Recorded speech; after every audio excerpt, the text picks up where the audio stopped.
বাচ্চাদের রেজাল্ট তৈরি, যাই লিস্টটা গিয়ে এখন ঝুলিয়ে দিই।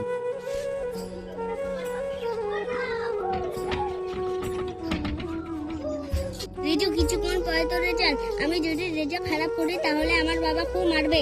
বাবা বলেছে এমন একটা রেজাল্ট করতে জানে মানুষ ভালো করে। আমি না পাস হলে বাবা আমাকে সাইকেল কিনে দেবে না। আমার বাবা তো বডির একটা পড়ার টেবিল কিনে দিলেই হবে। তোমাদের রেজাল্টের লিস্ট দিয়ে দেওয়া হলো, তোমরা যে যে দেখবে দেখে নাও। রিজু রেজাল্ট দিচ্ছে, চল যাই। ছেলের জন্যই সাইকেলটা কিনে নিয়েছি, ছেলে বলেছে ফার্স্ট হবে। ওই তো যাই, ও রেজাল্টটা দেখে গিয়ে। ফার্স্ট হয়েছি, 495 পাইছি। রিজু, তোর নাম তো প্রথমে দেখছি, আমার নামটা দেখছি না। কিরে, তোদের লিস্ট দিয়েছে? তোর রেজাল্ট কি হলো? বাবা, আমার নাম তো দেখতে পাচ্ছি না। দাঁড়া, আমি দেখছি।